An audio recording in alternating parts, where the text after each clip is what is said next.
Students, माँ नर्मदा महाविद्यालय की ऑनलाइन क्लासेस में आपका बहुत बहुत स्वागत है। तो चलिए शुरुआत करते हैं। आज का जो हमारा विषय है उसमें हम गणित का अर्थ, गणित की परिभाषाएं, गणित का महत्व, उसकी प्रकृति, गणित का इतिहास और गणित शिक्षण के उद्देश्यों के बारे में अध्ययन करेंगे। इस ऑनलाइन क्लास के माध्यम से डीएलएड और बीएड में अध्ययन करने वाले छात्र छात्राएं सम्मिलित हो सकते हैं। तो चलिए शुरुआत करते हैं। सर्वप्रथम गणित का अर्थ। गणित क्या है? गणित को हम उस विज्ञान के रूप में समझ सकते हैं एवं व्यक्त कर सकते हैं जिसका संबंध आकार, मात्रा और व्यवस्था के तर्क से होता है। गणित हमारे हर तरफ होती है, यानी कि जहाँ भी हम जाते हैं वहाँ गणित का योगदान होता ही है और हम जो भी कोई कार्य करते हैं उन सब वस्तुओं में कहीं ना कहीं किसी न किसी रूप में गणित हमारे सम्मुख प्रकट होता ही है। मान लीजिए हम खाना बना रहे हैं और खाना बनाते समय हमें यह अनुभव करना है कि हमें उसमें कितनी मात्रा में नमक चाहिए या कितनी मात्रा में चीनी चाहिए, तो यहाँ पर मात्रा यानी गणित का उपयोग हो रहा है। यदि हम कोई खेल खेलते हैं तो हम वहाँ भी यह बात करते हैं कि हमें कितने रन चाहिए, हम कितने रन से जीतेंगे आदि। यदि हम मोबाइल फ़ोन का यूज़ कर रहे हैं तब हम वहाँ देखते हैं कि कितने प्रतिशत तक हमारे मोबाइल में बैटरी मौजूद है या कितनी मेमोरी मौजूद है और कितनी मेमोरी का हम उपयोग कर चुके हैं। यह सब बातें प्रदर्शित करती हैं कि दैनिक जीवन में गणित बहुत ही उपयोगी विषय है और हम प्रत्येक चीज़ में किसी न किसी रूप में गणित से संबंधित होते ही हैं। चलिए आगे बढ़ते हैं। आगे है गणित की कुछ परिभाषाएं। यदि लॉजिकल तरीके से देखा जाए तो गणित उन विद्याओं का समूह होता है जिसमें संख्याएं, मात्राएं, परिमाण यानी क्वांटिटी, रूप और उनके आपसी रिश्तों, गुण, स्वभाव इत्यादि का अध्ययन किया जाता है। ये एक प्रकार की अमूर्त या एब्स्ट्रैक्ट प्रणाली होती है।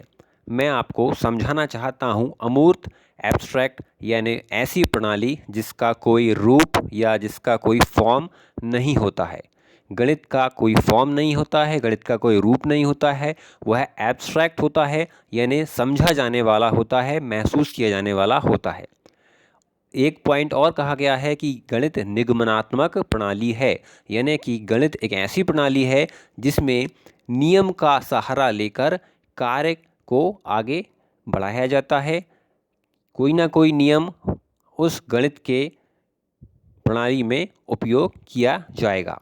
बिना नियम के गणित की प्रणाली अधूरी है, इसलिए गणित एक निगमनात्मक प्रणाली है। इसकी विभिन्न शाखाएं होती हैं जैसे अंकगणित, रेखागणित, त्रिकोणमिति, सांख्यिकी, बीजगणित, कलन आदि। गणित में खोज करने वाले व्यक्ति को हम गणितज्ञ कहते हैं। तो ये कुछ गणित की परिभाषाएं थी जिनको हमने जाना, जिसमें मुख्य रूप से हमने देखा कि गणित संख्याएं, मात्राएं और परिमाणों का एक ऐसा रूप है जिसको हम अपने दैनिक जीवन में कहीं ना कहीं उपयोग करते ही हैं। चलिए आगे बढ़ते हैं। गणित का महत्व।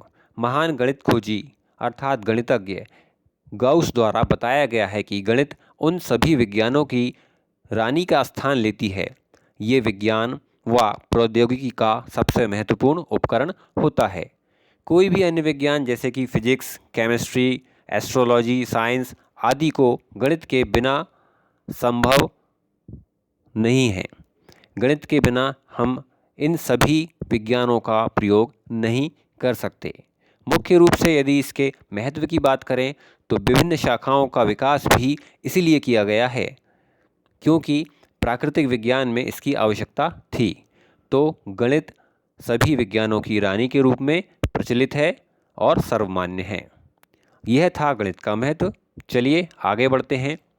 गणित की प्रकृति। तो यहाँ पर हम बात करेंगे कि गणित का सीधा सीधा संबंध नापतोल, हिसाब किताब, लेन देन और गणित के सिद्धांतों से होता है। हम अपने दैनिक जीवन में और बहुतायत रूप से गणित के सिद्धांतों का प्रयोग किए बिना किसी न किसी क्षेत्र में जब भी हम काम करते हैं तो वहाँ पर हमारे हर काम का संबंध गणित से होता ही है। प्रसिद्ध गणितज्ञ वर्ट एंड रसल का कहना था कि हालांकि गणित तर्कशास्त्र की वह शाखा नहीं है, लेकिन फिर भी ये एक तर्कपूर्ण भाषा है। इसी कारण इसे सर्वमान्य बनाया गया है, क्योंकि इसके तथ्य तर्क पर आधारित होते हैं।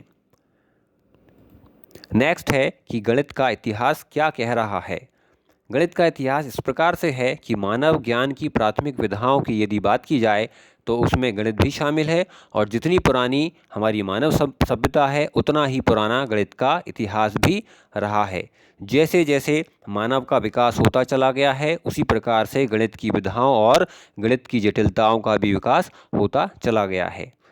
पुराने समय में जब मानव आदि मानव के रूप में जाने जाते थे, तो अब मानव रोबोट मानव के रूप में जाने लगे हैं। अब हम बात करेंगे कि किस प्रकार से एक मानव आर्टिफिशियल इंटेलिजेंसी का प्रयोग करते हुए, गणित का सहारा लेते हुए एक रोबोट मानव बन गया है। अंतिम बिंदु है गणित शिक्षण का उद्देश्य। गणित शिक्षण के उद्देश्य में हम बात कर रहे हैं कि गणित शिक्षण का उद्देश्य इसकी विज्ञान द्वारा आवश्यकताओं पर निर्भर है। ये एक बहुत ही महत्वपूर्ण विषय बन चुका है, जिसके बिना किसी भी विज्ञान, संख्याओं तथा स्थान व किसी भी क्षेत्र की गणना करना असंभव है। इसे गणना विज्ञान, संख्याओं तथा स्थान का विज्ञान, मापन, मापतोल, मात्रा और दिशा, आकार प्रकार का विज्ञान के नाम से भी जाना जाता है।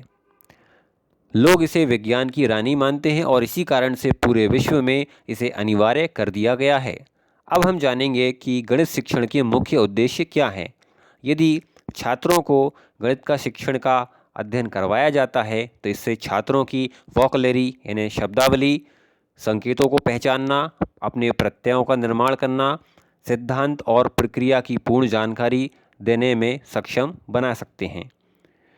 बीजगणित के आधारभूत कौशलों का विकास करने के लिए गणित शिक्षण का सहारा लिया जाता है।